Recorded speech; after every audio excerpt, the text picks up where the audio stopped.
Bonjour à tous. Merci beaucoup Aurélien pour l'organisation de ce meeting à distance pour permettre à plus de 130 personnes d'être connectées en même temps. Merci beaucoup. Exactement, merci. Alors en effet, donc moi je m'appelle Florence Seri, je suis infirmière de formation et cofondatrice de la société Libéraux qui est spécialisée dans l'organisation des soins à domicile. Donc tu peux passer à la slide numéro 2 si tu veux. Donc concrètement, j'ai cofondé Libéraux pour pouvoir faciliter le lien entre l'hôpital et la ville, pour faciliter notamment le retour à domicile des patients qui sortaient d'hospitalisation suite à une chirurgie ou suite à un passage en service de médecine, ou notamment des urgences, mais aussi des patients qui sortent d'une consultation médicale, qui ont une prescription médicale et qui ont besoin de trouver et d'organiser des soins à domicile. Donc notre service s'appuie sur 3 grands piliers phares qui sont le premier, notre réseau national de professionnels de santé et d'acteurs de santé qui exercent à domicile. Aujourd'hui, on a plus de 12 000 soignants libéraux qui font partie de notre communauté. On travaille également avec de la livraison de médicaments à domicile, la livraison de matériel médical, mais aussi des services à la personne comme O2, WeHelp, Senior Company, Destia, qui nous permettent en fait de répondre à un ensemble de demandes en sortie d'hospitalisation et en soins à domicile.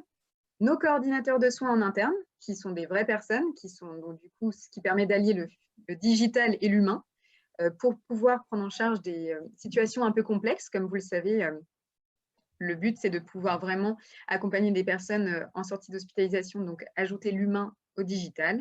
Et en dernier, notre plateforme digitale qu'on a créée de toutes pièces pour pouvoir mettre en lien les demandes de l'hôpital et les demandes d'un patient avec l'application mobile Libéraux Pro qu'ont dans les mains tous les jours des milliers de professionnels de santé qui exercent à domicile.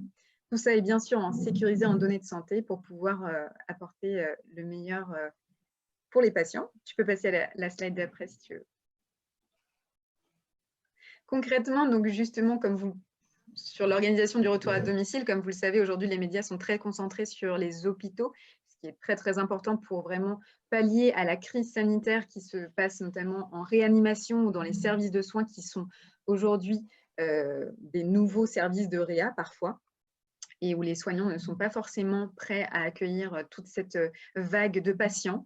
Mais aussi, il faut faire sortir des patients rapidement et de manière sécurisée, d'où ce premier geste qu'on fait avec les hôpitaux et depuis même avant la crise, d'aider à la coordination et au retour à domicile de patients, que ce soit pour les cadres de santé ou pour les assistantes sociales, avec un objectif clair qui est libérer des lits et sécuriser les sorties, comme vous le savez, de patients Covid qui ont encore des symptômes, mais qui sont en état de sortir et de retourner à domicile, mais qui ont un besoin de suivi infirmier intensif, avec notamment aussi parfois la nécessité d'avoir un kiné qui vient faire de la rééducation au niveau musculaire, parce que quand on a passé 15 jours en réa et ensuite 7 jours dans un service de soins, il y a une nécessité de prendre en charge de la kinésithérapie et également de l'oxygène si nécessaire.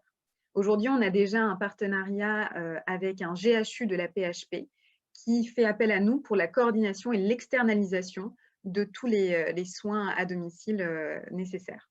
Le deuxième point, c'est les pathologies chroniques. Comme vous le savez aussi, il y a eu des recommandations de l'HAS, vous avez peut-être vu depuis la semaine dernière, sur il faut absolument développer le télésuivi, la télésurveillance et la télémédecine au global pour les patients atteints de pathologies chroniques. Et la présence des infirmiers à domicile est un atout. Donc, nous travaillons notamment avec des laboratoires pharmaceutiques et avec des partenaires assurantiels pour pouvoir identifier comment nous pouvons accompagner les patients atteints de maladies chroniques qui sont confinés à domicile avec un suivi infirmier. Et le troisième point, qui est la mobilisation des infirmiers libéraux dans le cadre de dépistage massif.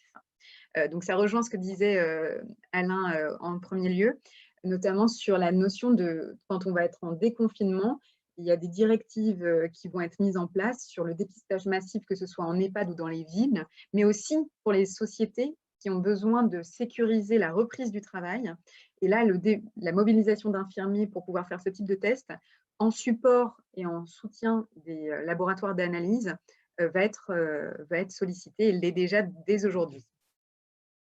Le dernier, peut-être, et là, c'était la slide nous sommes à disposition donc du coup des 3 différents acteurs, que ce soit des établissements de santé publics ou privés, des laboratoires pharmaceutiques et aussi des acteurs assurantiels qui veulent développer des parcours sur des pathologies chroniques vraiment spécifiques, avoir un appui des infirmiers libéraux notamment, et puis des entreprises qui souhaitent anticiper la sortie des confinements. Parfait, merci beaucoup, Florence. Il y avait une petite question avant de passer à l'intervention de Vincent. C'était juste une petite question sur le business model. Heu, voilà, Oui. mais est-ce que tu Alors as juste aujourd'hui, un du petit coup, la élément? coordination de soins qui est donc notre cœur de métier, quand on revient sur le triptyque, la coordination de soins, donc faire le lien entre la demande et les professionnels de santé, c'est ça qu'on monétise à ce jour. Donc l'accompagnement de libéraux pour faire sortir les patients. Donc ça, c'est une prestation qui est payante, que ce soit pour les établissements de santé ou pour le patient tout seul. Et les parcours spécifiques en fonction des pathologies chroniques, ce sont des parcours qu'on crée et donc du coup qui sont monétisés auprès de différents acteurs. Très bien, merci beaucoup Florence. Puis c'est très intéressant de voir le lien qu'il peut y avoir en effet avec, le test développé par NG Biotech et par Alain. On a pris un peu de retard, j'en suis désolé et on va terminer avec,